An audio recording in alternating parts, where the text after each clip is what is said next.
Welcome back to Big Trouble in Little Podcast. I'm Andy. Chaz. I'm Joe Dubs. I'm Zach. And we're going to go where no man has gone before. We're going to go into the final week of Star Trek. I guess we don't have a snappy name for Star Trek month, but that's what this is. It's Star Trek month. Yep. We watched 3 more episodes of Voyager, and we're going to rank them this episode. So make sure you stick around after we discuss them. These were chosen by Dubs. Dubs wanted to watch even more Voyager. Dubs, why Voyager, though? I think their cast is like interesting. I like the cook. The cook is funny as hell, even though we started like a couple of episodes recently. Keep in mind, I haven't watched Voyager since the early 2000s. So everything is, I don't remember shit. So like when I'm watching, I'm like, oh, that's fucking cool as hell. Like the Counterpoint episode that we're going to be discussing, I'm like, were these around? I don't the people that are doing the inspections. I was like, I don't even remember. So we'll get into that. I don't remember them either, but I figured out that I was somewhere between one of the episodes that Chaz chose and one of the episodes that you chose. So you guys have put me like right in the pocket of where I need to pick up watching Voyager, which is very helpful. You're welcome. And how I picked these, by the way, I went on Google. No AI, by the way, just regular Google search. It's weird you have to specify that. Yeah. And I was like, themes in Star Trek, and there was like grief, and that's what got Extreme Risk. Counterpoint, I just chose it because it was on a top 10 list, and author because there's so many like writing stories like about authors in I figured Star you Trek. chose that because of your interest in writing. That makes sense to me. Yeah, so that's the reasoning, and also the reasoning of Voyager is just because it's like a bunch of misfits. Voyager. Yeah, they're not like they didn't choose the best of the best. They chose what they had available, and that's more interesting to me. Yeah, what you're saying. And yet you said, I mean, I said it on another episode. I'm in the pro Neelix camp. Neelix is a great character. He rules. Mm-hmm. Just the I guess we'll get into the Extreme Risk, like when she like gets pancakes and stares at him, and he's like, okay, and then like end scene. I was like, that's hilarious. Is that the first one we discuss, Extreme Risk? Yes, it's the first one I watched. We should kind of get it out of the way. Yeah, it's not a good episode. I mean, I'm not gonna say like it's a bad episode or anything. It's just I was seeing it for the second time, so there's that to it as well. But it has such an interesting theme, but to me, they explore it in a really boring way. Yes. Mm-hmm. Yeah. They could have done a lot more as opposed to I'm just disinterested. It's like, okay, cool, you have symptoms of depression. No, I do not. I'm tough. And then it's like, oh no, you do. It becomes really clear that something is wrong with B'Elanna, and that she's like, suicidal or near suicidal or whatever. Like, it kind of becomes clear from the prologue, like before the opening thing even plays. And the whole episode, they just don't tell you what it is, and they think that's clever. But I think it would be more clever if before the big in middle of the episode commercial break, that's when it's revealed what's going on, and then the rest of the episode is her working through that. Instead, it's just the reveal toward the end, and then Chakotay's like, "Oh, I'll help you with this," and then credits roll. Like, that's boring. The interesting part was after that, I think. Yeah, I think with me is like you have this space race going on, which is fucking cool as hell about with the shuttle between the two factions and stuff. Yeah, and in my opinion, I know this is going to kind of like downgrade or like kind of like step on depression a little bit, but I think the space race should have been in the foreground and maybe her issue going on in the background. And Eddie, I mean, you said yourself you like the cast of Voyager. That's why you're drawn to Voyager. So wouldn't you want a story that focuses on? I just think I'm gonna just don't like B'Elanna. The character is like so bland to me, and on the ship, like out of everybody on the ship, like she's the weak, in my opinion. I thought that at first. There were a few episodes that really helped me start to like her. Honestly, I think season 1 she's really good, and then season 2 and 3 she's boring, and then they kind of start getting it back. There's an interesting episode where there's this race that, like, I don't want to spoil anything necessarily, but she's half Klingon, and some funky stuff happens, and she's full Klingon for a while. That episode's really good with her character. Mm-hmm. Oh. I think I vaguely remember that episode, but yeah, I don't know. She just like in this episode in a vacuum, it was just very. The acting wasn't there, and maybe she was trying to like play into the Klingon of being like how Chaz said, being like very like depression. I don't have that. I'm very strong. Look at me. I'm a Klingon. I was a little disappointed that you chose this episode for a whole other reason. Actually, speaking of spoilers, is Chaz is working his way through DS9, and I don't know how far he is, but yeah, I kind of spoiled the it. reveal in this episode is a huge spoiler for DS9 because those shows were on TV at the same time. They're happening at the same time, so something happened in DS9, and then like a few weeks later, this episode of Voyager aired, and they deal with each other. Hey, I'm aware of it only because I'm literally about to watch the Maquis Part 1 and Part 2. Oh, okay, as in the introduction of the Maquis. Well, you've seen their outro as well. Hooray! You know what's funny? It doesn't go great for them.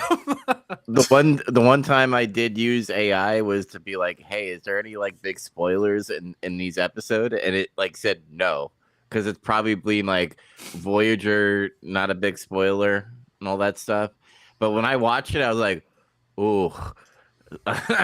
Sorry. I mean, by that point in DS9, the Maquis are just kind of like in the background. It's not a huge deal. I wouldn't worry about it too much. Honestly, they do a lot of all the good stuff they're going to do with the Maquis will come and go. Like you still have a lot to look forward to. I mean, I'll at least like get to know the reasons why it was important that they get crushed. So I guess there's that. Yeah. But yeah, thanks for ruining it, Dubs. Yeah, that's what I do, man. I pissed someone off about Transformers once when I said Optimus Prime died, and I didn't say he came back to life though, but fuck him. Happy Easter. Yes. All right, what else about Extreme Risk? It is interesting that the race that has the other shuttle, they are mainstays of Voyager. They're in a bunch of other episodes. It's kind of interesting, but they don't do much in this episode. They could have been anyone, really. Mm-hmm. They were just like a placeholder, and they like, we're having an old-fashioned space race, and I was like, that's fucking cool.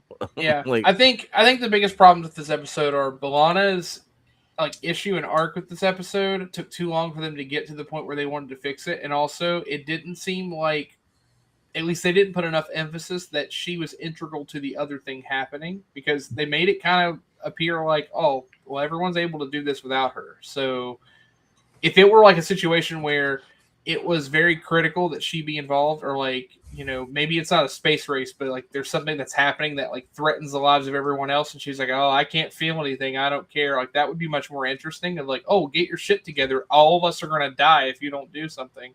So I don't know. They just it's an interesting idea, but it kind of lands flat. I don't know if that's how everyone else feels. Yeah, it didn't hit the landing for me. But Zach, what about you? What's your opinion? It's all right. I was kind of mostly what Andy was saying about how it took too long to kind of like, I think it took too long to get to the reveal of like what's going on with her. By the way, you guys answered the question I was going to have about her. Is like, she part Klingon or what? I couldn't really tell. Half. Yeah, just half human. Yeah. All right. So that makes it make a little bit more sense. Yeah, I mean, she's still like, you know, tough and emotionless and stuff sometimes, but she's also half human, so you know. Mm-hmm. Yeah, it's like the Spock.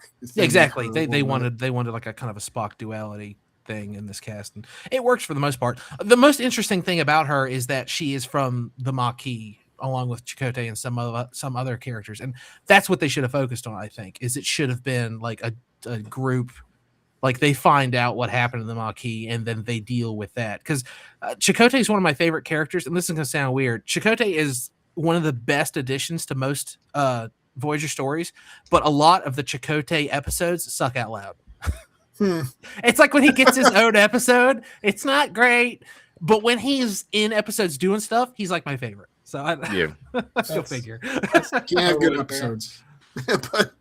But yeah, I liked the ending of it though, where she helped save the ship from exploding, basically.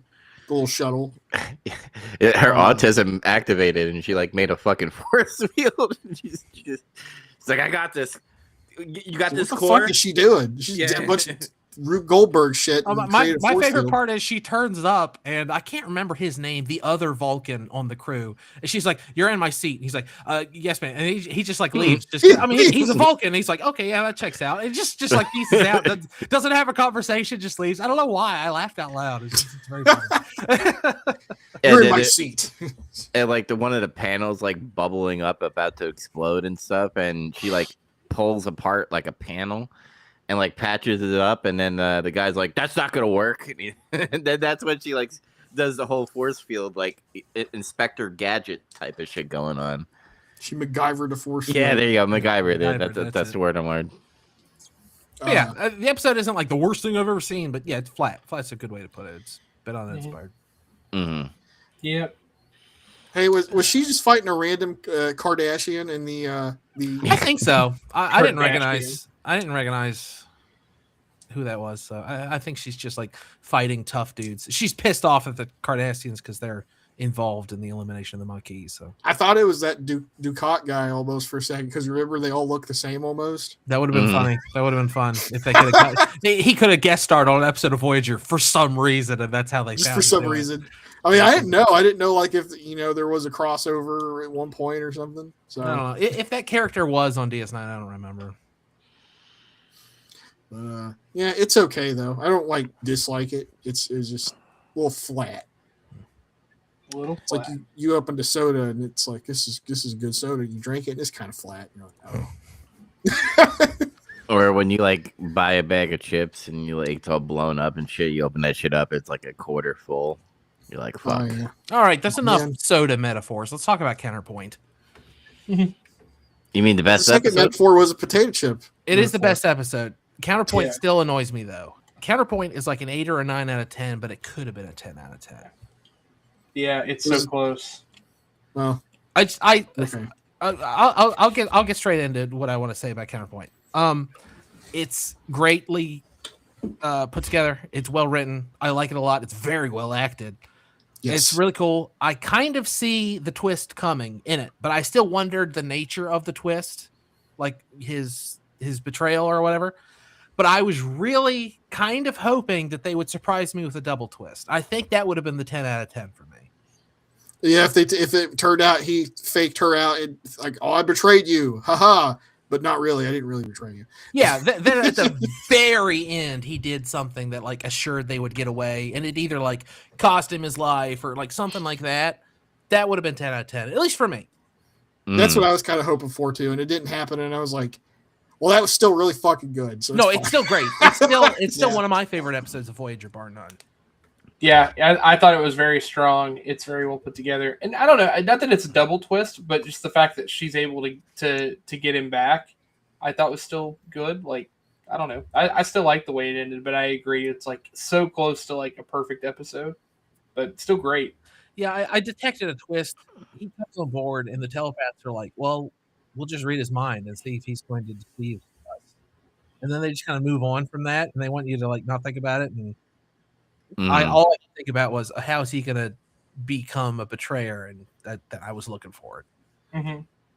I think what's really good is that both actors like acted really well of like deceiving each other while on screen, like fooling us, thinking that everything's okay. Like they're building a plan to like smuggle these telepaths through that wormhole. But they're all being like, I don't trust this motherfucker. So let me play chess with him while he's here on our ship.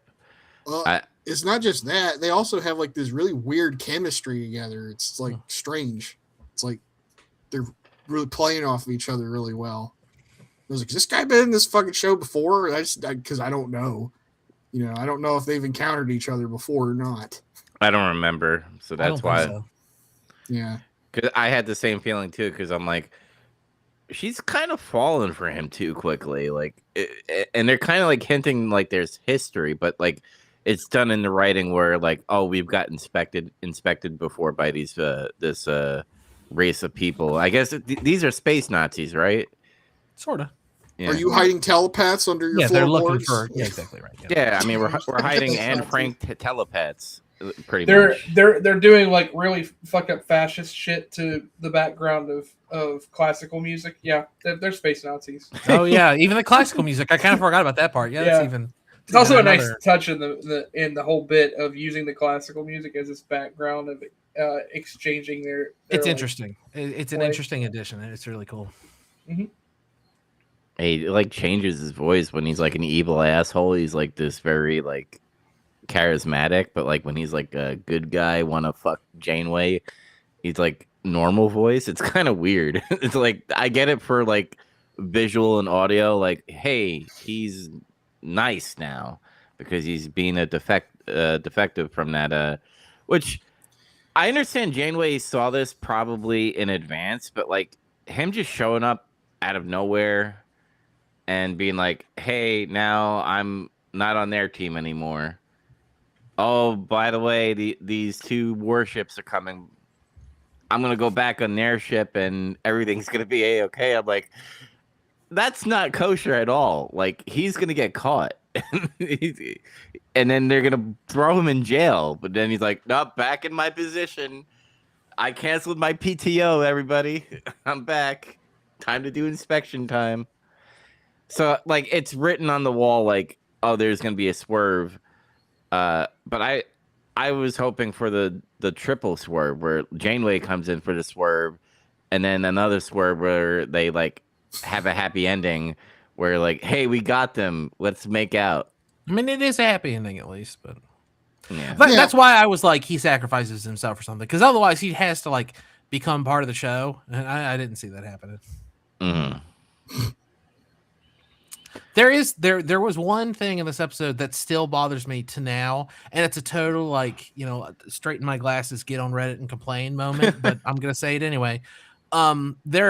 When they're inspecting the ship, they're like checking out their computers and stuff, and he goes to Janeway and says, well, according to your passenger manifest, according to your you know, everyone who's on the ship, you have at least 2 Vulcans and some Betazoids and whatever, and they're telepaths. Where are they? And she's like, oh, they died. And it's okay, but how does he know what a Vulcan or a Betazoid are? They're in the Alpha Quadrant. Like,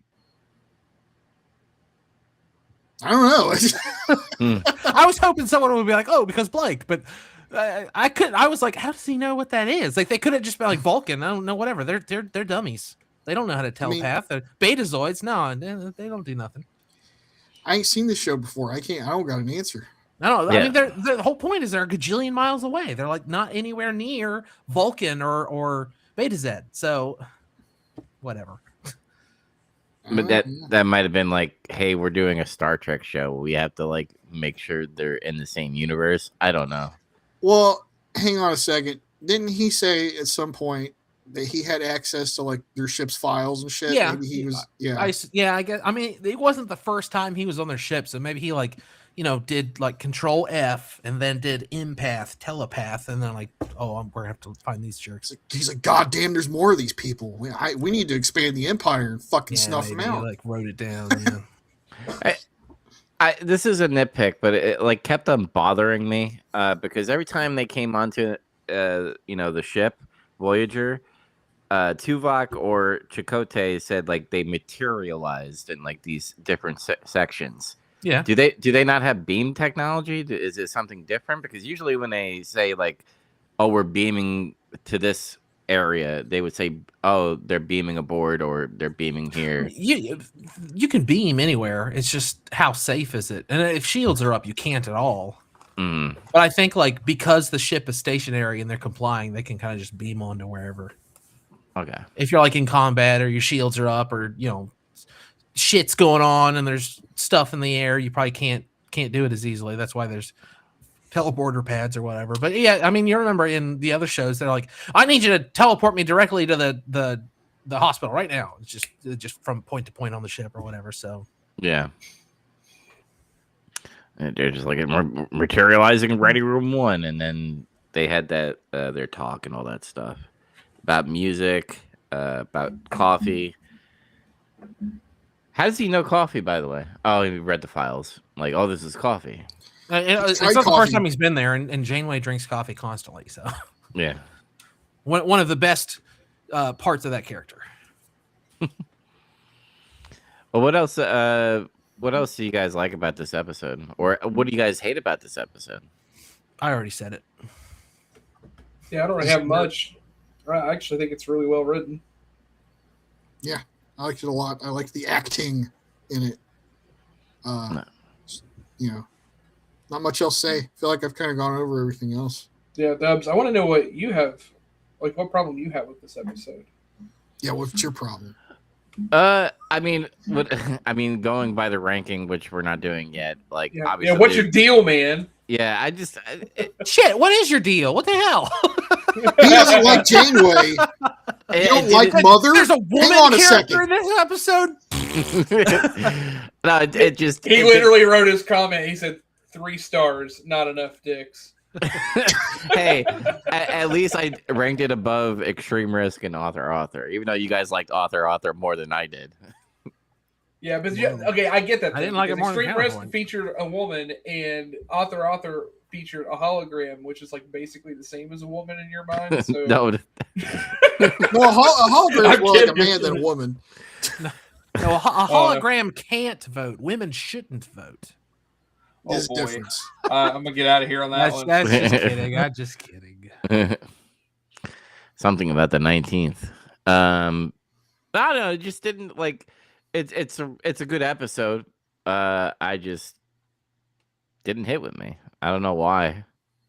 And no, it's not because I love the way it ends too. Hang on a second. I just wanted to point that out. Like me and Andy were both like, man, if only they did the triple swerve. But I still really like the way it ended because it's like he's like, well played, you got me. Like, god damn it, he's all like dismayed and everything, and he just has to leave. And yeah, no, I honestly. Oh, go ahead. Okay.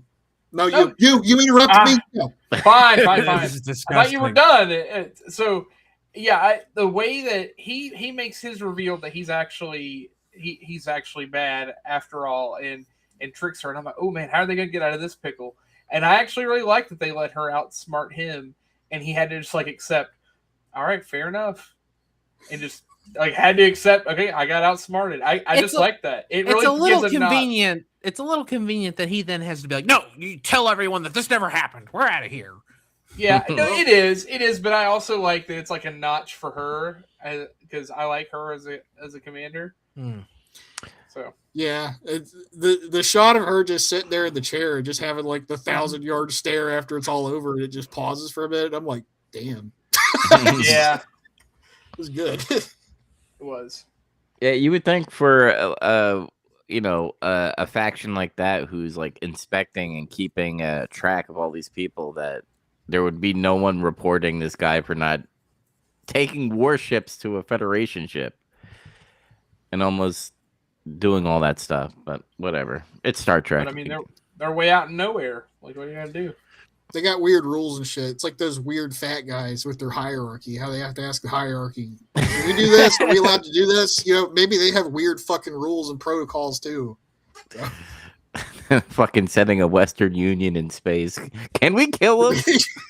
I mean, should we retreat? I mean, part of the ongoing theme through all 7 seasons of Voyager is what, like, to protect this ship and get home, what is Janeway and the crew willing to do? Because they violate the Prime Directive like 5 times a season, for fuck's sake.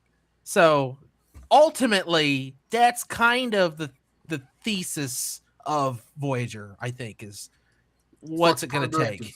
You know, what will you do? How many murders will you commit? How many people will you bribe? How many borders will you violate? How many lies will you tell? Whatever. How many near-dead patients will Janeway kill?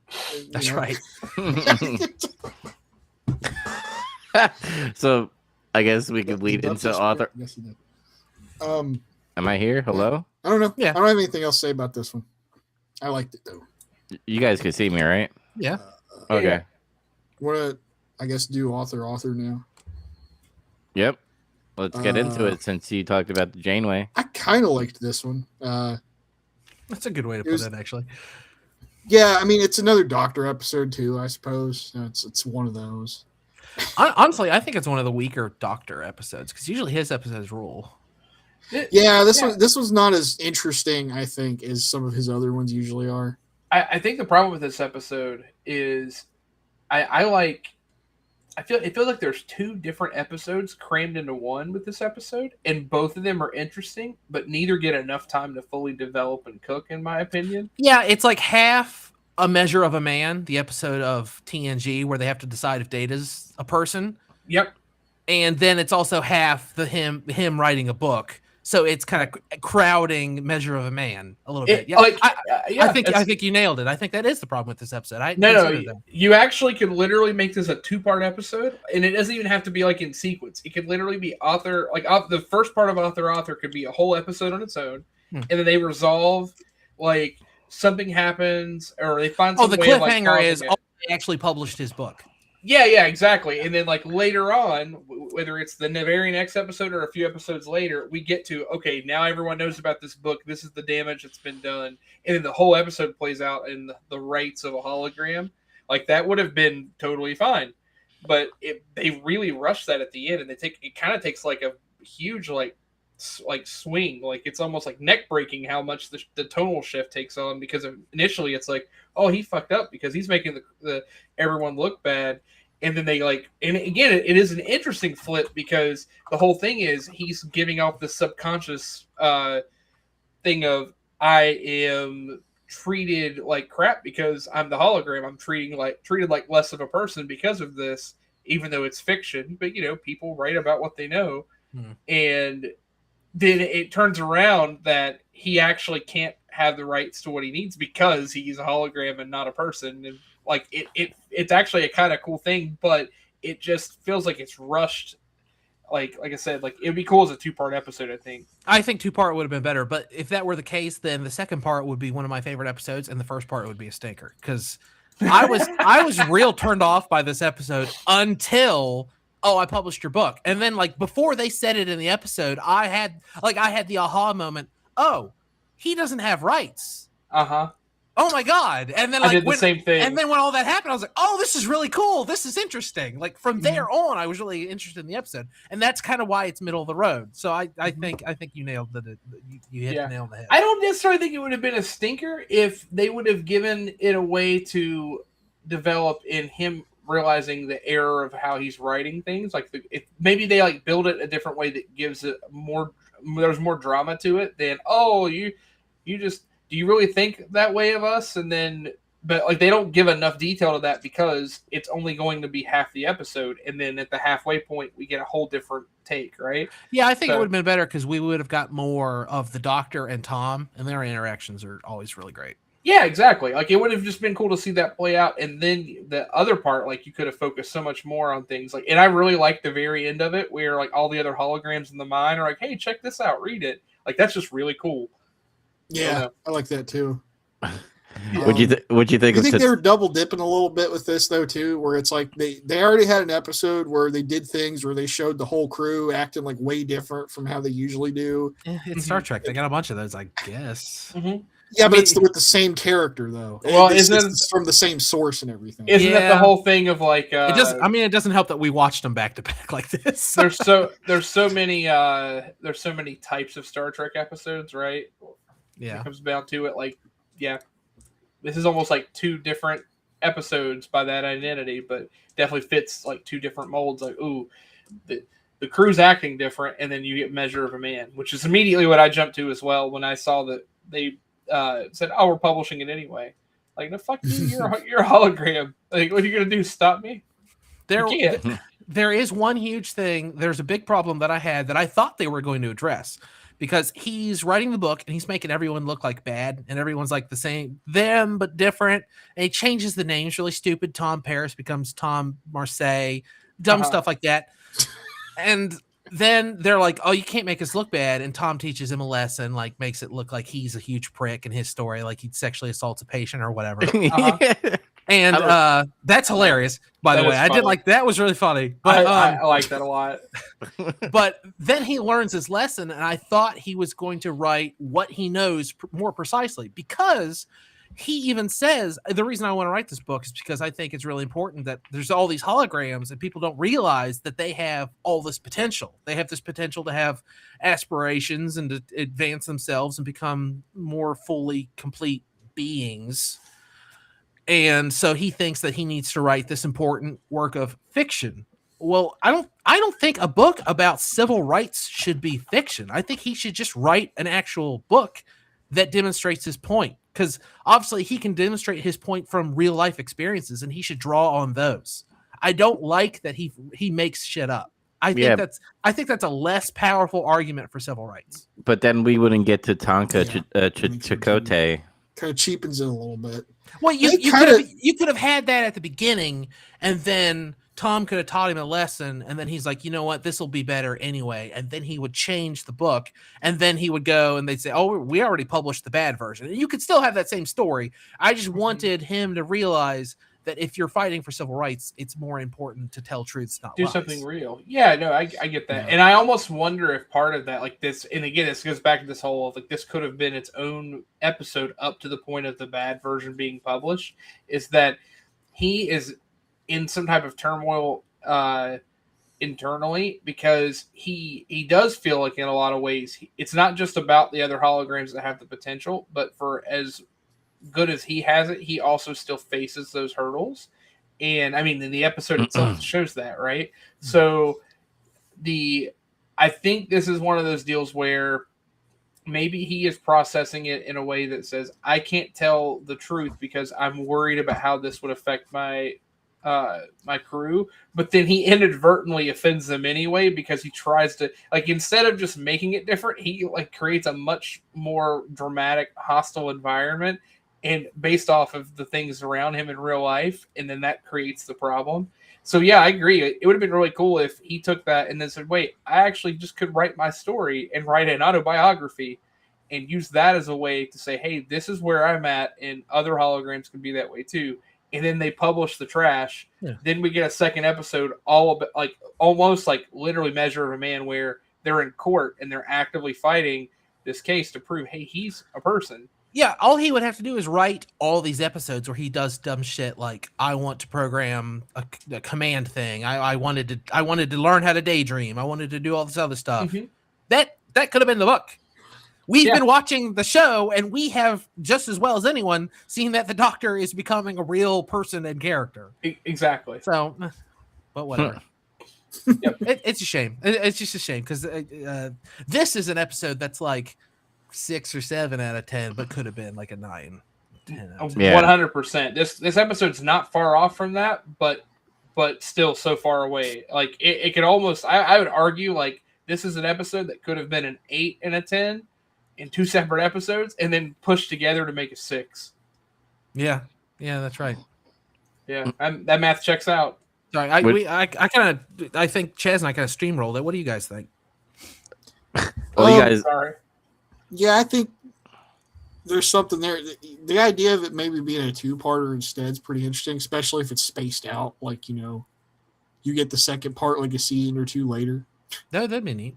Mm-hmm. You don't really get a lot of episodes like that, or you didn't back then either. With like a lot of, I don't know how Voyager goes if they have a lot of overarching plots like Deep Space Nine does. Okay. Yeah. DS9 and Voyager both kind of play with that. Voyager had meant to. I had an Uber Star Wars dork explain it to me one time. Is DS9 came out and they did that thing where they had like stories that you had to watch the episodes in order, but it was televised. So if you missed an episode, you were fucked. So they planned Voyager with the intention of, it's a straight story. They're trying to get back to the Alpha Quadrant. We'll do it again. And then in production, people were like, no, this is going on television. People need to be able to see just one episode. So they kind of half did it. They tried to have their cake and eat it too. And it kind of hurt the overall story a little bit, but ultimately it is still, if you watch them in order, it's more rewarding, I guess, is the answer to what you said. It feels like with this show, you can kind of jump in and watch any episode not be completely lost. Yeah. Like it just feels like Star Trek, kind of like how you can watch OG Star Trek and you're not lost at all. It's just like they're still just in space exploring at the end of the day. Yeah.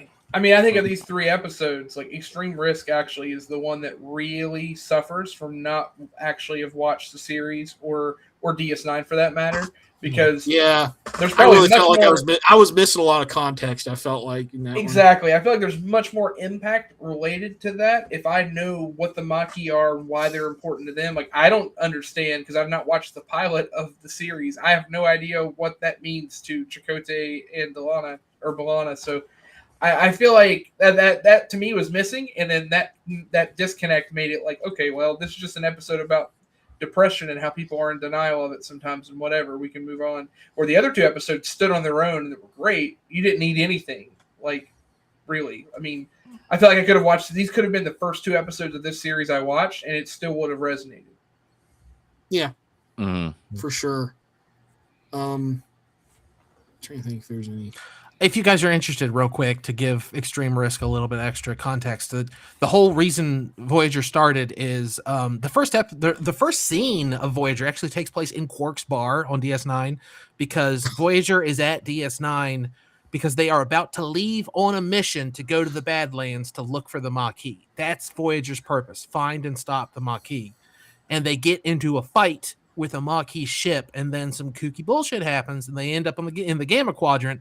And when they get there, I won't say too much, but a bunch of stuff has happened. A bunch of the Voyager's crew is dead. The Maquis, a bunch of them are dead, and their ship's about to explode.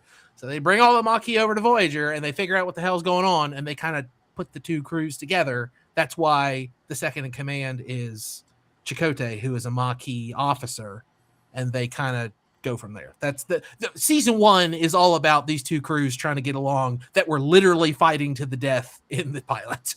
Mm-hmm. Yeah. But anyway, that provides a little bit of better context to episodes like Extreme Risk. I mean, it definitely does because again, I've watched a lot of these later episodes of Voyager where Chakotay and Janeway seem like they have a relationship. Yeah, they have to spearhead. Okay, we need our crews to get along because they do not get along at first, and the 2 of them kind of butt heads, and they kind of it's traditional television drama bullshit. Yeah. Mm-hmm. What'd you think of Tom Paris's fucking mustache? That was yeah, I liked it okay though. I liked Author all right. Author could have been maybe a little better, but yeah, I enjoyed it. I still enjoyed it. I don't really think I watched anything and I just said, this is absolutely awful. No, everything's at least entertaining. Yeah, for sure. Mm-hmm. And like I've always said, everything's is me and Zach like overlapping each other. Try to move on to rankings or what? Yeah, something weird is going on. I think. I don't think you two can't hear each other, which I've never seen happen before. Yeah, this is weird. You 2 are in alternate dimensions. You literally were both overlapping. Like, I'm gonna try a different browser. You guys keep on going ahead. I'll be right back. Sorry for technical difficulties to all the listeners. Something I've never seen Restream do that. That's very bizarre. But anyway, I mean, here's a decent question. Dubs has obviously seen it before, like back in the day. Do you guys see yourselves watching Voyager now, ever? Yeah, I'm gonna watch all this stuff at some point. So yeah. I mean, I'm already prioritizing DS9, but I would watch Voyager right after. I've enjoyed watching these episodes, so yeah. That was always my plan. Like I always watch a big chunk and I take like a year or some months off, and then I come back and watch a big chunk, and I guess it's time for me to finish Voyager. But after that, I don't know if I'm gonna watch Enterprise. I'll probably watch the original series. I need to go back and do that properly. Maybe. Of course, we're gonna talk about what we've been watching anyway, and I just finished a big show, and now I need to figure out what I'm doing next. I guess finishing Voyager would make the most sense, but it's hard. I've been watching so much Gundam stuff. I like that. All right, let's. When you get to our rankings. Yeah, all right, we good now? Zach, can you hear me? So, hang on a sec. Have you been saying Dubs? Is it you guys can hear Dubs, but I can't? Is that what you guys are saying? Yeah. Yeah. That's where we're at right now. We're gonna troubleshoot right now. Dubs is gonna talk, and Zach, if you hear him, go ahead and reply to it. Let me leave and see if I can come back and it'll fix it. Oh, okay. We can do that too. Because I haven't tried that. Maybe we can still do some ranking, and then I guess Annie and I can go first, and then we can let Zach and Dubs jump into their rankings. Yeah, that sounds fine. Yeah. You guys can hear me, right? Yep, Yeah, I so- can hear you fine. I've been able to hear all three of you the whole show, but I could tell there was something weird going on with the two of you, and you kept leaving and coming back. I was like, what is Dubs trying to do? Yeah, the two of you bozos. Yeah, Mhm. I caught it before because like Zach cut me off like 3 times, and I was like, something's up. So you can hear him, he can't hear you. Yeah. Weird. That is Okay. strange. I can hear him now. I don't know what the hell was going on earlier. We That's fixed very it. that's never happened before. How very strange. But anyway, It now was it's like, time. yeah. Now it's time to rank them. So we're not going to dwell on any technical issues. Chaz, you might as well go first. You were already ready and raring there. Yeah, I mean, I guess I could do it, but also I could just tell you they're all good. You should watch them all. Yeah. Okay, I'll give my order. Extreme Risk at number 12, 1 point. Wolf in the Fold from original series, 1 point. Piece of the Action from original series, 3 points. Timeless from Voyager at 3 points. Tinker Tenor Dr. Spy from Voyager at 5 points. Day of the Dove from the original series at 5 points. Author from Voyager at 6 points. Waltz, 7 points. Blink of an Eye, 7 points. Counterpoint from Voyager, 8 points. Far Beyond the Stars at 8 points from DS9. And then my top is In the Pale Moonlight, DS9, 10 points. You and I agree on a lot. Also, do the whole thing again, but without the dice in your hand. Oh my god. I'm just kidding. I gotta read it all again. I don't think I can read it without the dice. You know what? I'll go next because our rankings are quite similar, but they're not identical. I got Wolf in the Fold at 12 with 1. Extreme Risk from Voyager. Sorry, I forgot my own acronyms. At 11 with 1. Number 10, A Piece of the Action from the original series. I really struggled with putting that at 10 with only 3 points because I actually really like that episode, but I guess ultimately, I like all of these episodes, so that makes this really hard. Timeless at 9 from Voyager with 3. Tinker Tenor Dr. Spy from Voyager at 8 with 5. Author barely beat it at 7, also from Voyager for 6 points. Day of the Dove, number 6, the original series with 5 points. That was I couldn't decide how to do them, so I gave one of them a higher rank, but gave the other one more points, if that makes sense. Nope, that doesn't make sense at all. But Tough! Okay. This is my ranking. Number 5, Blink of an Eye from Voyager. I couldn't help it. The anthropologist in me just really likes that episode. From Voyager, 6 points. Number 4, Waltz from DS9, 7 points. I just like the acting in that one too much. Speaking of great acting, Counterpoint, number 3 from Voyager, also 7 points. Both of those episodes are great one-on-one performances. Number 2, Far Beyond the Stars from DS9, 9 points. It was almost Counterpoint, but I decided not to do it at the last minute. And I already said In the Pale Moonlight, it's like one of my favorite television shows, period. Not even just Star Trek, just ever. So, of course, this number 1, I gave it 12 points.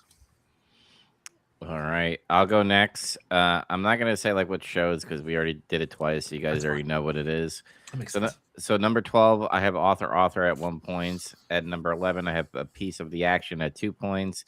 At number 10, Extreme Risk with 3 points. Number 9, Counterpoint with 4 points. Number 8, Tinker Tenor, Dr. Spy with 5 points. 7, The Timeless with 5 points. I had to do same numbers because the points. Yeah. And all of the number 6, Day of the Dove, 6 points. Number 5, Waltz, 6 points. Number 4, Wolf in the Fold, 7 points. Wharf in the Fold, whatever. 3, Blink of an Eye, 8 points. Number 2, Far Beyond the Stars with 9 points. And number 1, In the Pale Moonlight with 9 points.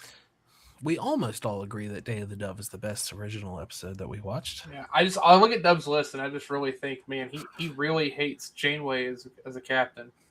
Because I do like her. You have Timeless ahead of it, and I think that's because she's dead for most of the episode. I just can't believe you have Counterpoint so low. It's like one of the best episodes we've watched. I don't know. It blows To my be mind. fair, But it's okay. It's an opinion. It's Yeah, I mean, you're allowed to have an opinion, even if it's wrong. I know that's the joke, but no, genuinely, if you didn't like Counterpoint, that's fine. I just feel like you should have spoke up while we were like sucking its dick a little bit more. You should have been like, "No, this episode sucks, and this is why," and you didn't. Yeah, What we're happened? like, Well, I want to hear it. I hate women. No, I was too busy like trying to like. See I wish the Nazi would have won. I like diversity.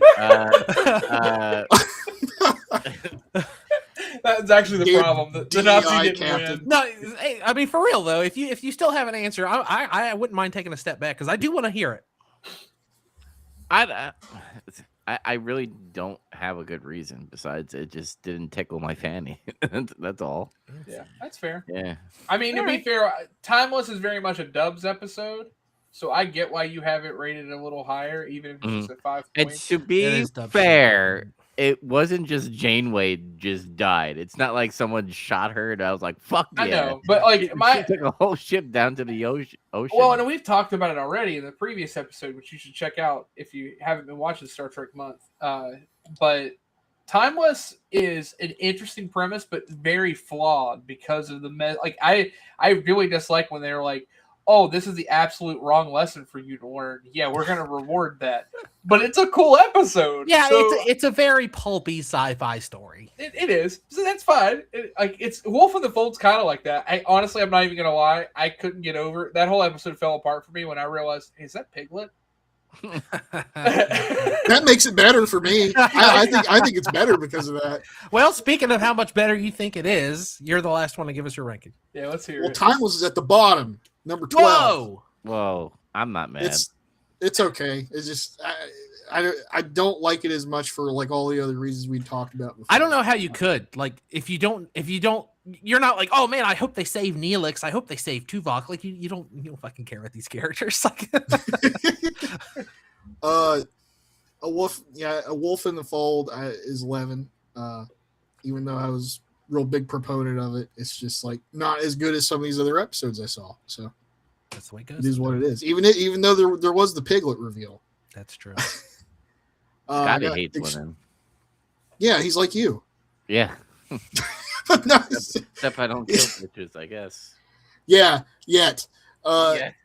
We got Extreme Risk at number 10 at 3. I got Author at 9 with 4 points. I got A Piece of the Action at 8 with 5 points.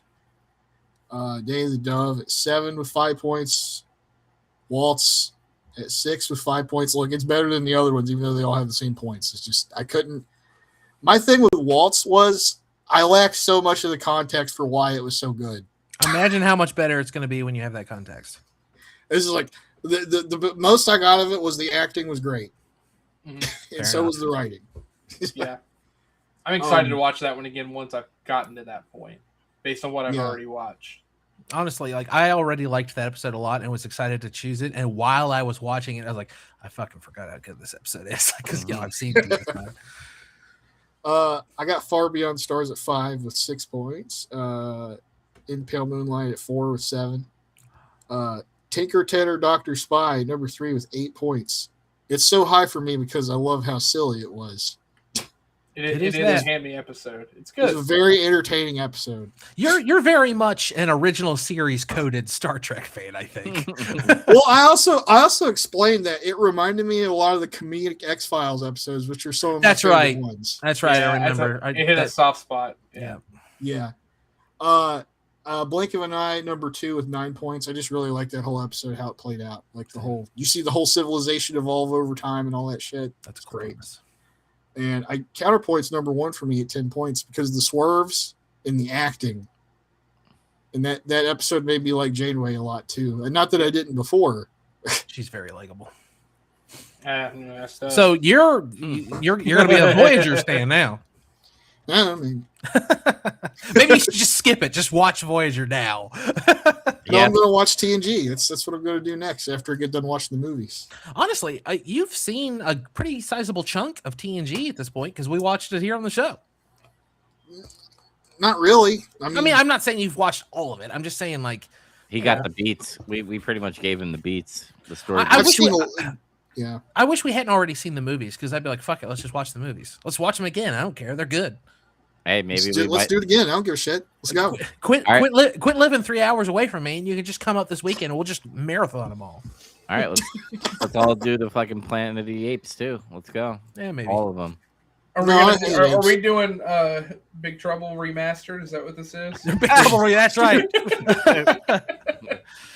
It's gonna be 3D this time too. No, I kind of wouldn't want to watch Planet of the Apes again because you and I discussing it like helped me feel justified and how much I love some of those movies, and some of those movies are fucking awful.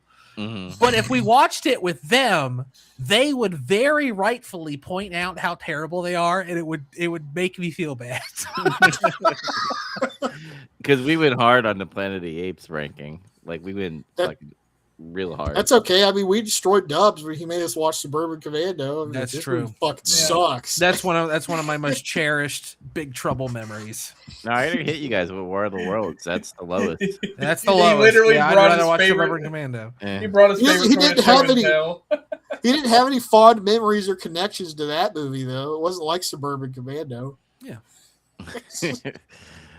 All right, Chaz. What's the final ranking? What are the tallies? Yeah, what were the happened? ties? Well, there was a three-way tie, and I broke it. It was between Timeless, Wolf in the Fold, and A Piece of the Action. And I thought that was really I just didn't want to do a three-way tie on the bottom three things. There's not a lot of passion there. No, there's not. So I ended up just moving a point on my side to break it. It broke the parity because at the end of the day, it's 1 point difference, and it fixed the whole thing. So anyway, we got our official list. Number 12, Extreme Risk from Voyager. 11, Wolf of the Fold from the original series. Number 10 is Timeless from Voyager. Number 9 is A Piece of the Action from the original series. Number 8 is Author from Voyager. Number 7 is Day of the Dove, original series. Number 6, Tinker, Tenor, Dr. Spy from Voyager. Number 9 is Waltz from DS9. Number 4, Counterpoint, Voyager. Number 3, Blink of an Eye, Voyager. Number 2, Far Beyond the Stars, DS9. And number 1, In the Pale Moonlight, DS9. And I will say this, one of the best episodes in all of Star Trek that I've watched. If you need an episode to just get you in with no context at all, it's In the Pale Moonlight. That episode kicks ass. Yeah, I love it so much. Yeah. Honestly, this is a mark for how good some of these Star Trek episodes are and how good our list is. I would watch numbers 1 through 5 right now again, having just watched them. All of those are episodes I would happily watch right now. Yep, I would agree with that. I can just at any point pick those up and watch them. They were all really good. It's similar to some of the again, I have it the bar for me was my favorite TNG episodes. The Inner Light, of course, just the one everyone pines on. Yeah, of course. These are at that level, in my opinion. Yes, definitely. Okay. Any closing thoughts, Zach? Dubs? No, the Fave 5 that you had, I agree. I would watch those again. I would probably also watch Timeless again because that's a Dubs episode. You'd watch that one instead of Counterpoint because, Yeah, because I hate Janeway. I hate that bitch, right? The Nazi lost. I mean, she kills a patient. She just... That shit was funny. Yeah. That was funny. He was like, oh, this other one's gonna die, triage. And then she's like, bzzz. Nope, Well, he's dead now, so he's dead now. I'll fix this one. Dubs, how long's it been since you watched all of Voyager? Like when it was on television? Yeah, pretty much, I think. Would you rewatch it? Yeah, I'm probably going to rewatch it because I don't remember shit, dude. Cool. at What all. about DS9? I'm going to watch That DS... sucks. I'm going to watch DS9 before Voyager. That's going to... Plans, but every year, it's like, are you guys gonna watch some Star Trek? And everyone's like, yeah, eventually. At least Chaz did it this year. That's my victory. Next year. I'm not even choosing DS9 episodes. I got one of you to watch it. I win. I watched I'm the movie. actively I'm on it. prompted. You guys didn't tell me to watch any movies. I mean, spoilers. We're gonna talk about more DS9 in about like 10 minutes whenever I get to my stuff, because I got a lot of episodes I watched and I got shit to talk about. Honestly, what's going to happen next year is I'm going to choose something else, and Chaz is going to choose DS9 for me. I might. I don't know. I'll choose TNG, Enterprise. Though. I was a little upset we didn't get any TNG this time. I might mix it up next year. Yeah, I had the same thought, because there's a lot of, like, we moved on from TNG, like we're done with it. We're not even close. Like there's not stuff even there still. Absolutely. I think. All right. I think when we were planning, we were just like, instead we didn't outright say it. We're like, oh, well, let's not do TNG, but like, there's so much other things like Enterprise, there's Voyager, and there's DS9, and I think we just took the challenge. We're like, all right, we're gonna eventually someone's gonna have to be a dick and choose like Discovery or Picard. Oh my god! Well, I can Academy or something like this. Someone's gonna be an asshole. Well, I don't think it's you probably. I don't think you could choose any of those because they're not like traditional Star Trek. They actually have like a main plot for the whole season. Compared, I can choose any Star Trek I want. All right, let's go. Deep. No, the animated show, the final season of the original series. It was animated. Oh, okay, yeah. That's what I'm choosing. I brought that up before. Yeah, that's applicable. We can choose that. We can choose that and Lower Decks. Mix and match. There we go. We can watch the Orville. That's official, right? Yeah, that's kind of a parody. It's kind of like when Zach chose Night Galleries instead of Twilight Zone. No, they don't have the same creative team. Hey, I heard it's good. I heard it's good too. Yeah. You know what else is good? What? Star Trek. Star Trek is good. Sometimes. That's true. So Andy, what's the next theme? Well, luckily we're done with this nerd shit, and we're gonna watch Check's Notes Japanese animation. Oh wait! Is it anime?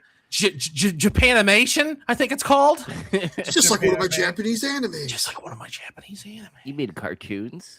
But yeah, it's anime, if you will.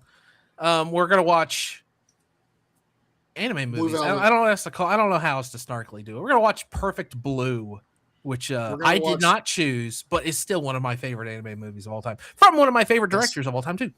Who chose this? Dubs? Yeah, I did. Yeah, Good job. I've heard so much good things about this. So you've never seen it? I didn't see any fucking video essay. I didn't see it. I'm going hands excitedly. I'm going in blind. I've never watched this either. He actually picked the other movie. So there were two movies that I had in mind for this, and he picked one, so I picked the other. I can't wait to watch that one too. Yeah, this is gonna be a good ass month. Zach, you have seen Perfect Blue though, right? Yeah, we watched it together. Okay. Yeah, we did a movie night one time as friends. That's right. One time they were friends and they watched movies. One time we were socially friends. Yeah. No longer. No longer. When we say the exact same thing at the exact same time, it kind of makes it sound like we're still friends. So we should probably stop doing that. Contractually obligated. All right. But yeah, go watch Perfect Blue. I'm sure it's streaming on something. I think Sony has the North American distribution rights. So it's got to be streamable somewhere. It's on HBO Max, I think. Okay. Max. Oh, Andy just said. Why did he do that? Yep, HBO Max. There you go. Add me back. Who wants to? You want to do our silent stinger? Yeah, you better. It's Sting. Oh no, it really is Sting! Hooray! It's the Stinger. Yes. Oh my god. We gotta get this wrestling shit off this show. You got stung. All right. Well, this is post-credits scene. Post-credits scene. Whatever. Who wants to go first? Who does want to go first? But I'm telling the listeners what this is. They're lost. Chaz, you go first. Oh my god. So I watched wrestling. You watched wrestling? No, I didn't. I just wanted to say that because Andy's like, get that wrestling shit out of here. Get that wrestling shit out of here. That shit ain't even real. Let's see. We'll start with trading card stuff.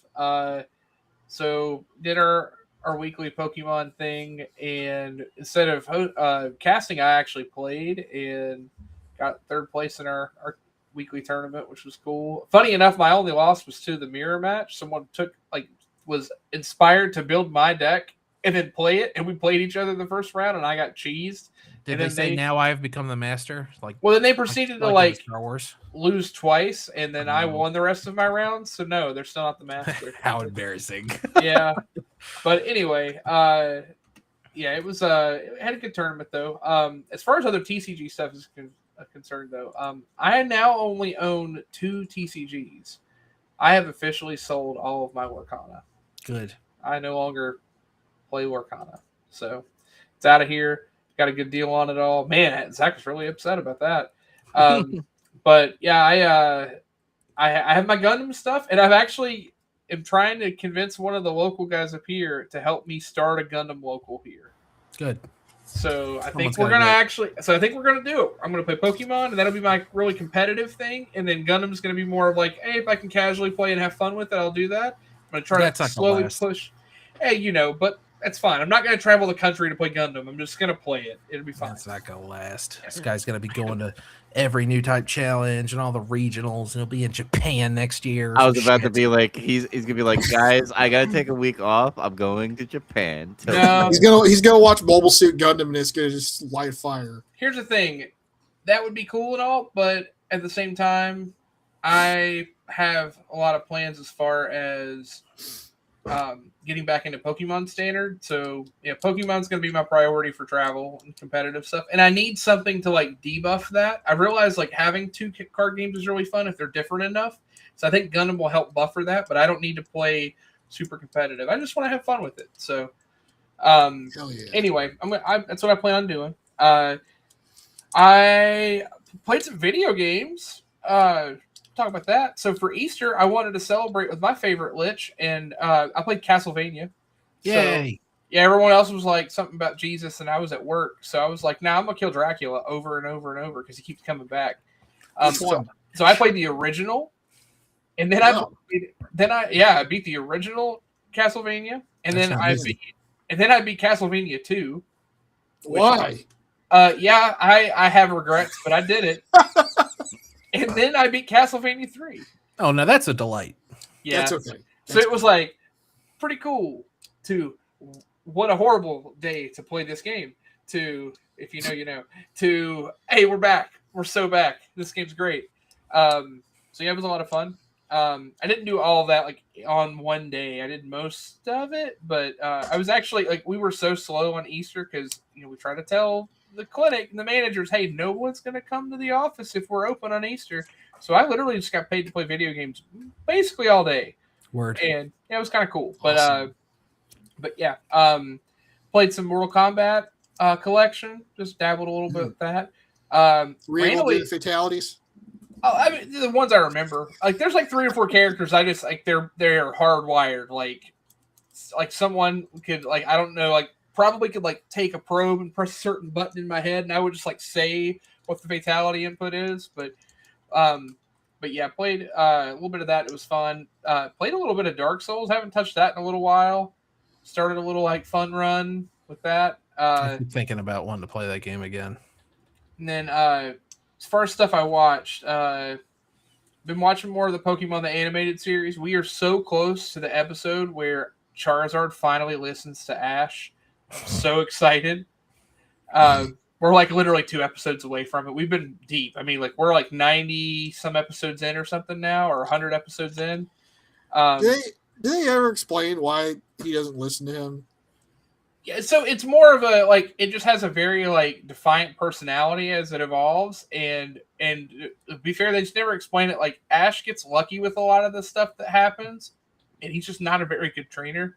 Yeah, they're playing on that mechanic from the game. It's not following the same rules, but in the game, if your Pokemon gets to be, if you over level your Pokemon, they'll stop listening to you if you don't have a certain badge. And of course, Ash has the badges, so they're kind of ignoring that. Last time, but he didn't like earn some of them, so maybe that's the loophole. Yeah, their bigger thing is like charity badges. Yeah, like certain Pokemon, it's not even just like their level, but like their power. Like they there's like a certain like respect and dominance, like being the alpha. So that's very much where Charizard is. But there's a very cool episode where something happens to Charizard, and Ash's response basically earns the respect, and they're bonded. And then Ash becomes a badass trainer because now you get this Charizard that listens to him, and it just kicks everyone's ass. So it's kind of cool. But anyway, yeah, we've been watching that a lot, and it's been fun. got back on the Parks and Rec wagon. We finally got through season 5, and we're now trudging through season 6 and the Nope recall. Been watching the latest season of Invincible as it comes out. I actually watched the latest episode this morning, and that show is fucking brutal. I mean, it's getting there. It's pretty good stuff. Like they're finally in the Viltrumite War. I don't know who knows anything about that series or show, but Nothing. Yeah, Just the memes. Man, you should watch it. It's good. It's good stuff.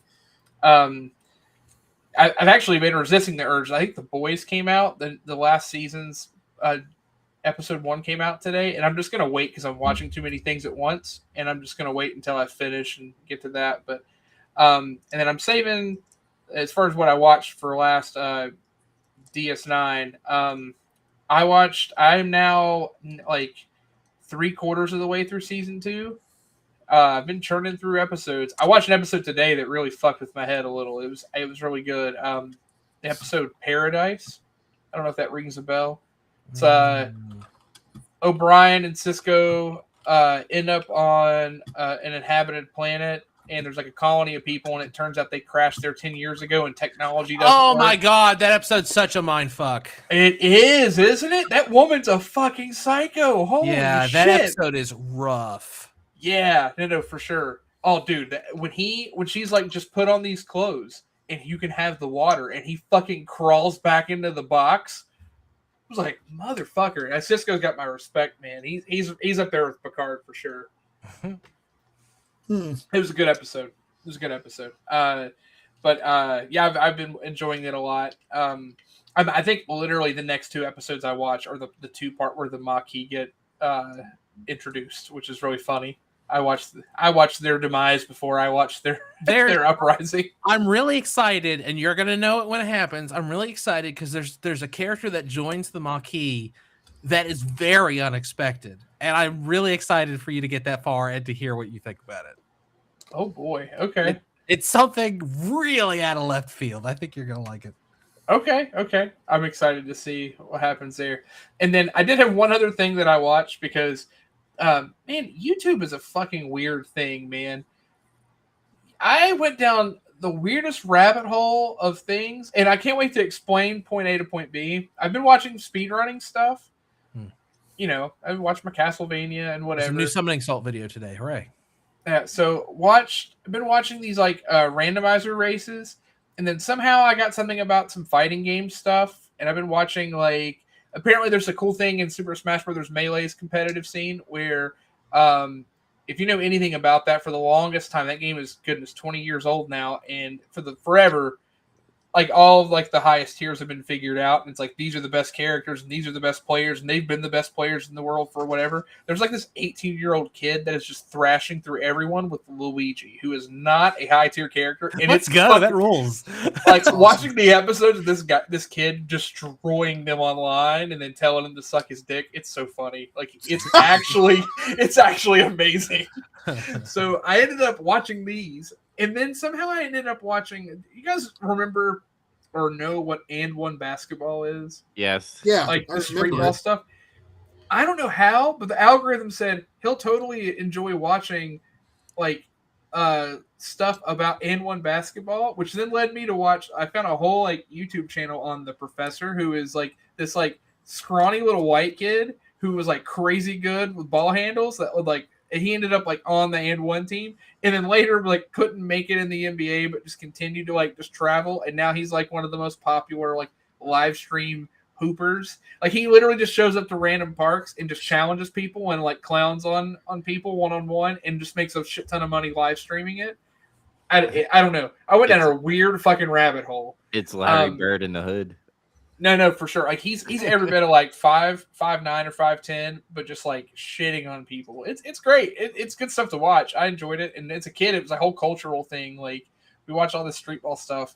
It was like a big deal because they came to. I think it was either Beckley or Charleston. I think it was Charleston, and someone from my high school went to the event. And like the way those events would work back then was like you would show up and like they would set up in like a park somewhere and play random pickup games. And just kind of scout talent. And then when they would actually have their show, they would pick up a couple of people from the local area to like audition. and they would play on the opposing team. And if they did well enough, they may offer you a chance to travel on the road. A kid that I went to high school with, it was like 2 years older than me. He graduated at that point. He like went on and he got to like travel with them. Now he didn't like make the cut and like get signed on or anything, but he like went, on tour with them for like a month or whatever it was. So it's kind of a cool thing. I don't know. It was just this weird, like a random big deal. This random white kid in the middle of nowhere, West Virginia, went to travel with the N1 team. But anyway, it just like brought up weird nostalgia vibes that were there. And I just watched it. And it's like, this is just really funny to watch these people talk shit to this little white kid. And, well, he's an old man now. He's in his 40s and he's still out there just like schooling people. And I'm still just trying to figure out how I ended up from Castlevania randomizers to that, but it happened. So I don't know. YouTube's weird. Mm-hmm. Yes. Yeah. But that's outside of that. That's all I got. Oh, I get to choose now. That's right. I forgot. Oh no. You know what? I want to hear what Dub's got to say. All right. I did watch some things. Oh shit. I have a Crunchyroll app and I never use it. And so I was like, I'm going to go use it. And there was this anime called Time of Eve. And Zach, you said, is this a time travel anime? No, it's not. Okay. I don't know how to fucking explain this because it was an experience. Like, if you watch it, you're probably going to be like, all right, it's a Dubs show. But also, what the fuck is going on? It's in this one setting and there's like, the story arc is just like meh. But it's about this kid who has like feelings for these like servant robots, and these servant robots roam off its duties and tasks for humans and goes to a cafe to just chill, because in the cafe their indicator that they're an android is gone. So like when a human and an android goes in there, their number one rule is don't discriminate between androids and humans. So when they go in there, they have to discuss like they're a human being. And then you like find out like cool things about the characters, where there's two androids that fall in love with each other, but it's like a love triangle between the one helper, his wife, and another android. And it just gets weird territories and stuff. Like there's an evil father who just fucking hates androids. He's like, I'm gonna fucking tear down that cafe because fuck androids. So there's like goddamn clankers. We don't need a clanker cafe. Yeah, pretty much. And I enjoyed it. I won't say it's the best thing. But another anime that I'm like really into right now is called 86. And I don't know the world building that much yet because I'm only in 10 episodes in.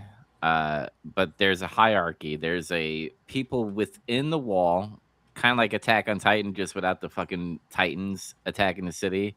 They have Cool these. part. Yeah. Well, they have this other faction of an enemy called the Legion.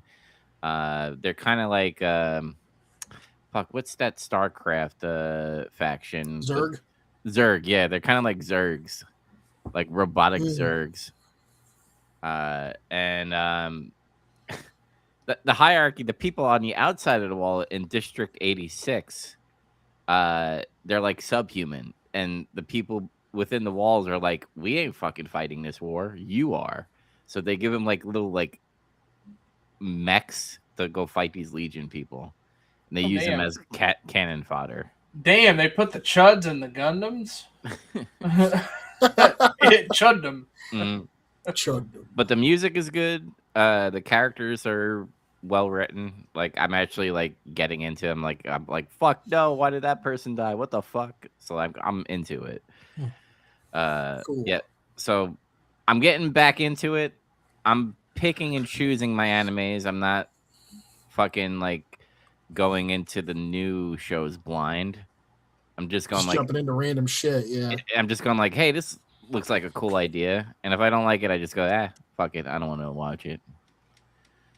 But other than that, I've been watching baseball. My favorite part of baseball season now is the ABS system, which it challenges the umpire. And one umpire got 20 calls wrong in one in one game. What the fuck? Fire Yeah. him. Yeah. And Yeah. How's he still have a job? well, there was a fucking umpire called CB Buckner. A guy hits the ball and he throws to first, but it's like late. But the runner tags the base, but the umpire goes, "You didn't touch the bag, you're out." But you look at the replay, the umpire is not even looking at the bag. He just goes out, and then he asked the home plate umpire, "Did he touch first base?" And the home umpire says, "No, that's your job."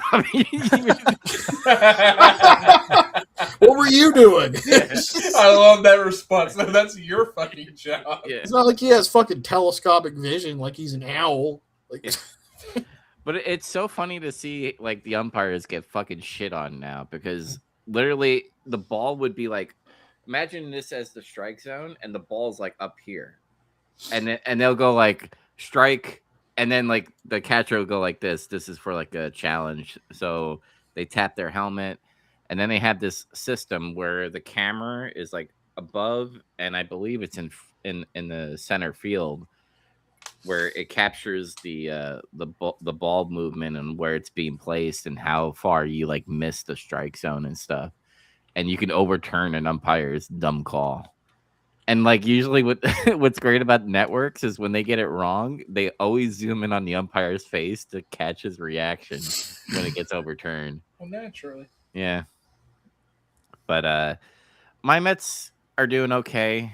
They lost today. Our star player is hurt. He's gonna be out for a couple of weeks. Strained his little hammy, and Not as hammy. yeah. Poor little strain his guy. butt. Yeah. But it looks like the Reds are doing good, right? Yeah, they're head of the division as of today. As of today. Will that How last? the hell? Probably not. No, of course it No, won't. no.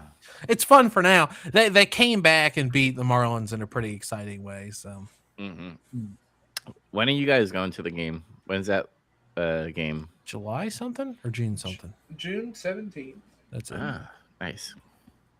Yeah, that's all I've done. I didn't. They're gonna play some losers. I can't remember. Pirates. No. No, they're playing the Mets. Oh, Yeah. It was a joke. same thing. Losers, Pirates, Mets, same thing. Yep. But that's all I've done. Zach. Okay. I got back to watching Zeta Gundam. Yay. I'm just after the part where Camille got the Zeta Gundam and they tried to drop a colony on the moon and all that shit. They don't really, I forgot about this. They don't really make that big of a deal about the Zeta Gundam appearing. No, they're just like, hey, we got a new thing. It's a new model, and then like that's it. Camille doesn't even go, man, this thing's fucking a lot faster. It's Yeah, fucking he just like comes back to space and they're like delivering new mobile suits. He's like, okay, that's pretty cool. Yeah, he's like, oh, you built that thing that I didn't want anybody to fucking acknowledge that I designed. Fucking Opoly, fucking stealing my notes. It's not even that good. Whatever. It's just It's got a face. but yeah, it's really cool. I forgot, like, I guess I did somewhat forget, but there's the memes. I forgot how much people get physically assaulted in that show. It's so fucking funny. Yes. People People be get getting hit. People get slapped in the face for insubordination. They're and getting corrected. corrected, people getting punched, all kinds of shit. I also forgot how badly written a lot of the female characters are in it. Yeah, it's really annoying. Like, I have a big fucking bad sticking point about one in particular. I'll never forget it, but like, Is it Rekoa? it's Rekua. God damn, that's so stupid. I can't wait. So stupid. It's toward the end of the series. Oh, you've seen it before. I don't know if you want to discuss it or not. No, we'll save it for when we talk. Okay, because it's so. She says the single stupidest thing in the whole series. This is the in whole episode, reason why I 40 changed sides. I defect because of this dumbass reason. Yeah, that's what when she talks about the reason that she's upset and changed sides. It's Just oh think my it- God, it's stupid. Just think of the dumbest reason ever somebody could defect. You'll probably get it right. Like, just whatever. But anyway, still, it's a cool They show. made fun of her bangs. No, it's dumber than that. I've also been watching Sailor Moon. Yeah, Are you watching Toonami and it just comes on after Gundam? I'm kind of having like a tune. I'm creating my own Toonami. Okay. There you Because go. I've well, seen a it's- lot of Sailor Moon, but it was solely because, well, Dragon Ball's on in a bit. I guess I'll stay where I am. Yeah. Well, I have a deal. I made a deal with my sister about this because she watches Gundam with me. She's like, you should watch Sailor Moon, and I was like, okay. I used to watch it before anyway. You're not twisting my arm any. It's just now like the dub's accurate. You know, there's three. Is it a good show? Yeah, it's kind of funny actually. Like that's what I'll get into. So it's like, you know, there's 3 English dubs of that show. 3? There's That's weird. 3. So like when it first came to the States, you remember it was on Deke, like it was on ABC or some shit at first. And that was like the Ocean dub, like the original group that did like the Dragon Ball Z dub and shit. Yeah. Very that infamous one- Ocean. That one was okay, I remember. And then it's like after Cartoon Network got it on their Toonami block, they got a different dub. And I think that was the Funimation dub or something. That's the And only it one was- I've seen. It was bad. I remember thinking like, what happened? Why are all the voices different? Why are they worse? It's just- they made Usagi. They call her Sarita in the English dub. Her actual name is Usagi. They made her sound like a total fucking like dim-witted idiot in the dub. And then Luna, the cat, sounds like an old lady for some reason. And that's not how that's supposed to be at all. Yeah. Among other things. One of her friends I remember had like a New Jersey accent, and her name was Molly. They're in Japan. It's just like, Transfer But, student. There's a Still. localization thing I do like though that some studios will do and some won't. In Japan, they do have different like accents and stuff, and they Yeah. have accents that would be considered like a hick accent. So when they localize it, they give them like a Southern accent or an Appalachian accent or like a hick accent. I do like when they do that. I like when they differentiate this. I never knew that was why, but that totally Mhm. makes sense now. I've watched so many anime where it's like, why does that person sound like a fucking hillbilly? Weirdly, Persona is Yeah. famous for that. Persona is always Yeah. really consistent with the characters are localized just so. mhm. Like, oh, they're from the Kansai region, so they speak more like this. They would say this, not that. So when they localize it, they try to get that in there. Like they have some New England affectations instead of the other characters who have other kind of speaking. Like it's just I like when that kind of attention is paid to a localization. Yeah, I like it when they do that too. And I don't know if that's what they were trying to. I don't think they were doing that. No, I don't think Funimation or Ocean in the 90s cared about that shit. They're like, well, this character's a Valley girl and this character's a Southerner and this character's retarded. Who cares?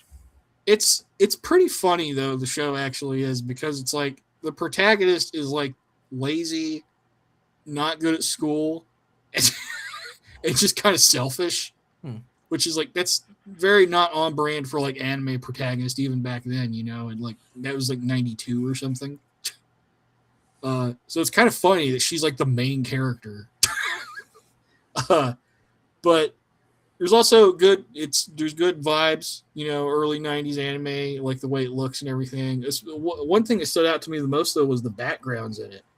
They're very different from every other anime I've seen. Were they watercolor painted or Yeah, am I thinking of something else? You're right, actually, partially. I had to research this because, like, what the hell's the deal with the backgrounds in this anime? And it turns out they're all watercolor or acrylic-based paintings. They're not they painted them. That's cool. Huh. Every background's painted. And it turns out Toei Animation produced their own paint for this show. That's cool. So that's kind of neat. Now, apparently, it was probably a lot of fucking work, though. No doubt. But it's neat. I'm having fun watching it. I also watched a Sphere Hunter released her Resident Evil 9 story analysis. That was kind of cool to watch. A lot of it's like her opinion about things, but you know, some people were confused about stuff that happened in that fucking story anyway. But it was cool. I like the stuff she was talking about with you know, the aura farming guy. We'll leave it at that. I also played some more Gundam card game. When I do it when I got free time and I'm trying to build decks. I tweaked my wing deck. Tweak the wing. I put Lock On Stratus in it from Double O and his Dynamis and some. I shifted a couple other things around. It does pretty good. It actually does pretty good for me. So I think I'm gonna stick with using that for a bit, maybe. I beat Final Fantasy Tactics Ivalice Chronicles finally. Whoa. Goddamn, what a journey. I pretty much did everything I can in that game. So that's the first time I've ever done it. I got all the classes. I did all the dungeons, all the optional fucking bullshit in it. Is it worth doing that big deep dungeon? Yeah, it kind of was actually, because you get an extra character for doing it if they that's survive the final battle. cool. It's a demon. You get like a fucking demon. That's neat. What's cool about him though is one of his spells is actually really useful, because when you fight these bosses where you can't tell how much HP or mana they have or anything, there's just question marks for their shit. He has an ability that does damage based on how big their MP pool is. And since their MP pool is gigantic because there's some unknown boss, it does a fuck ton of damage. Interesting. Like you'll deal like 800 damage to a boss. But he's got to survive. He's not that strong. Still has one of the best endings of any video game ever, in my opinion. You talk about when they're at the grave or whatever. Well, that and like the afterwards where it shows Delita and he's like, you all have played this game, right? Yeah. Except Dubs. Have you played Final Fantasy Tactics? You're muted, but you shook he's your head muted. no, so that works. Well, it's a fucking 30-year-old game, whatever. This guy, Yeah, you could ruin it. I don't care. yeah, this guy kind of gets screwed over early in the story, and he's like a commoner. And what he ends up doing is he kind of plays everybody for his own gain and shit over the course of the rest of the story. And he's basically won. He's become king, and he's you know the commoner became king and all this shit. And he's like a hero in the war and everything. And at the end of it, the queen that he's helped save and all this other shit fucking hates him, stabs him. He stabs her back out of reflex, kills her. And then he's just like, Ramza, what did you get? That was his best friend. That was like the nobleman who like everybody forgot, and they all called him a heretic, and like society hates him, so he has to go into hiding and shit. It's like, damn, it's great. Shakespearean shit. And I also played. I'm back to playing Lords of the Realm again. I gotta beat this other massive game before I can move on to other shit. I'm doing the Crusades map now, and after that, I think I've just got Germany, and I'm done. I think Lords of the Realm is a dad game after playing it so much, because it feels like this game you're meant to play over a really long period of time, not like you just sit there and binge it. It's something I think you're supposed to just come back to when you get free time, and you just advance in it a little bit every time. It's like when you're a dad, you just like, I'm feeding the kid. I'm gonna play a couple of rounds. Yeah, it's like that's why I say Diablo is a dad game, because you can just kind of jump in, do a bunch of shit, and just leave. It's the same thing. That's it. It's everything I did. I'm all that's left, so I'm going to assume I get to go next. No, we're done. I'm still watching Hi. Trailer Park Boys, but I got to the first point where the quality takes a dip. Like, the original show is over, and it had a pretty good conclusion. And then Netflix has been showing the reruns, and they're like, man, this is making us a lot of viewers. We need to produce new seasons of it. And so they kind of bring it back, and everything's different, but it's still funny. It's still good. It's still a good show. It's just usually, sometimes this is where my viewing drops off. So I'm kind of on standby to lose interest. It hasn't happened yet, though. Push through. Like, you haven't gotten to the part where they get really desperate and bring Tom Arnold and Snoop Dogg on, right? That's the end of the season. Okay. Yeah. Keep pushing. Fuck. I love. I mean, I've that seen it well beyond this. I've seen it up to the point where they tried to make it animated for a minute because they were getting old. Like I've seen all of it pretty much, but yeah, there's some quality dips, and this is the first one in my opinion, because they at the end of the show they sold all that all that weed to Sebastian Bach and got rich. Mhm. So now Julian has a bar and Bubbles is opening the Shed and Breakfast, and that's where I'm at. Rich. Yeah, rich. Yeah, exactly. The classic. Wasn't that whenever they sell all the shit and maybe that's before, where they try to do the train smuggle across Canada. That's how they sell. That's how they sell the weed to Sebastian Bach. Yeah, because they get away with it because of the jurisdiction bullshit when they're they're in the middle of the river, and he's like, okay, what are Forest Ranger Cox? What are you gonna give us? It's lady, what are you gonna do? 3 months tops, bub. I was like, hey, CIA guys, what do you got? Well, I'm gonna run you in for this, and that's 6 months. And so Ricky decides to go with the FBI dicks so that he could be in jail with his dad in Bangor, Maine. And then Bubbles and Julian go to the Canadian side, so they're only in for like a little while. And then the end of the show is really funny. I like it a lot. Yeah, there's a forest fire. Yeah, that whole bit's just hilarious. But yeah, so I'm in the season after that, which is a bit of a shame because they do several times that show ends and it has like a satisfying ending, and then there's another season and they have to like justify why everything falls apart and is crazy again, which is kind of part of the fun. But anyway, I also finished Mobile Suit Gundam Zeta. It's a classic. It's the Empire Strikes Back of the Gundams. It's the best one, but if you watch just that, it's not as much fun. You kind of go watch the first one. Also, it has a downer ending. Yeah, if that's the only one you watch, that might make you go, I don't know if I want to watch the rest of this. Yeah, no, if you watched only Zeta and then you got to that ending, what happens to Camille, you'd be like, okay, what happens next? What do you mean that's it? Yeah. There is more, sort of, technically, kind of, but it's not Camille's story anymore. I struggled over the course of 2 weeks to watch all of One Too Many. Stuttering John's movie from the 90s. Oh God. God, what? It's fucking horrible. It's really bad. Is that the one where he's having a threesome? Yeah, that's his whole goal. He's this guy who he keeps dating women, and he's just like, I want a woman who wants to be with another woman so I can have a three-way. And that's the plot of the movie. And it like all the sets look really, the sets look like they're straight out of The Room. And like it's not funny. Like it was supposed to be a comedy. It's written by John. Yeah, it's written by John and some other schmucks. I guess his wife wrote some of it too. I don't know much about her.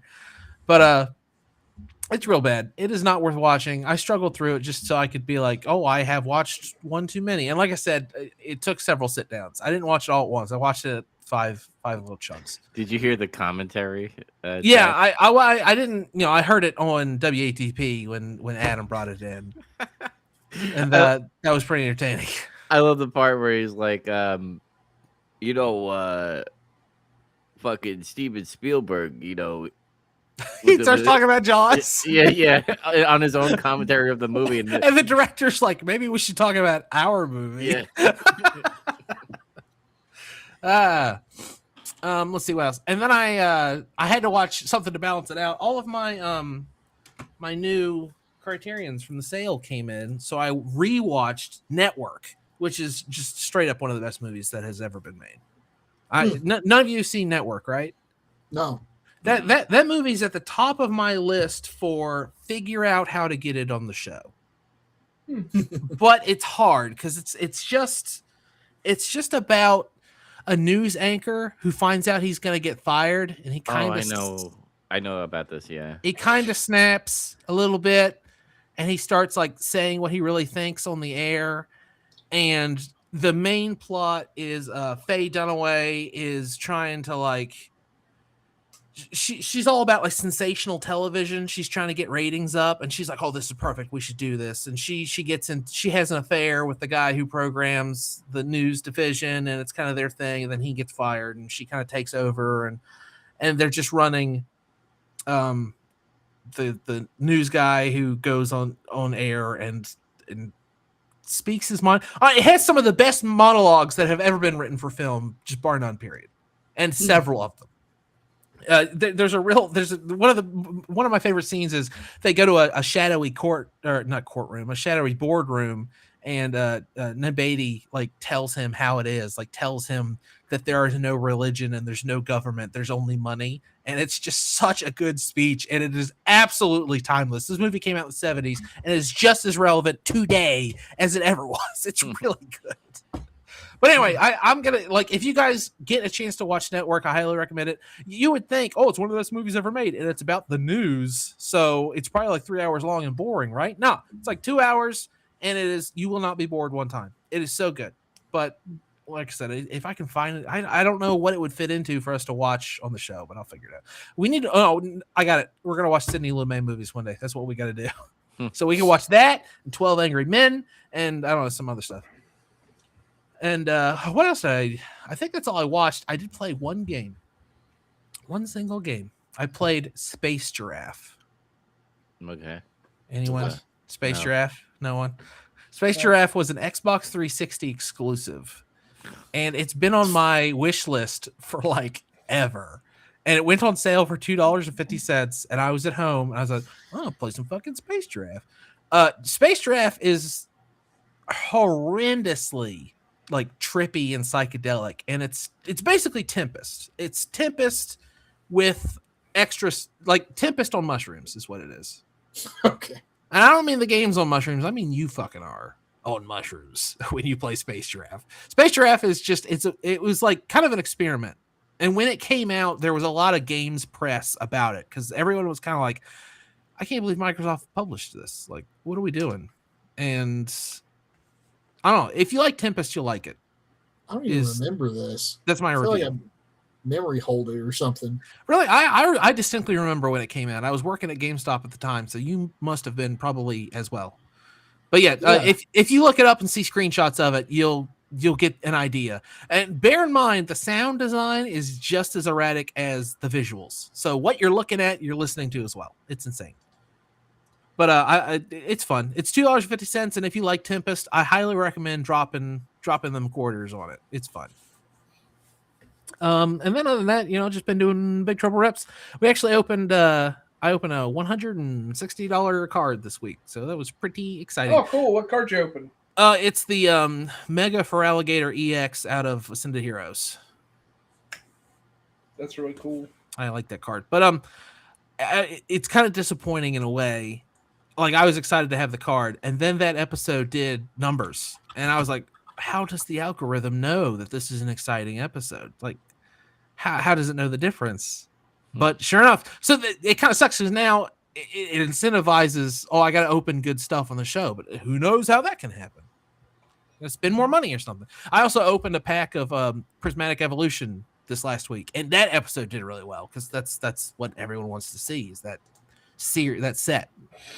Actually, I got that pack with my store credit from playing Gundam, so I kind of got it for free. Nice.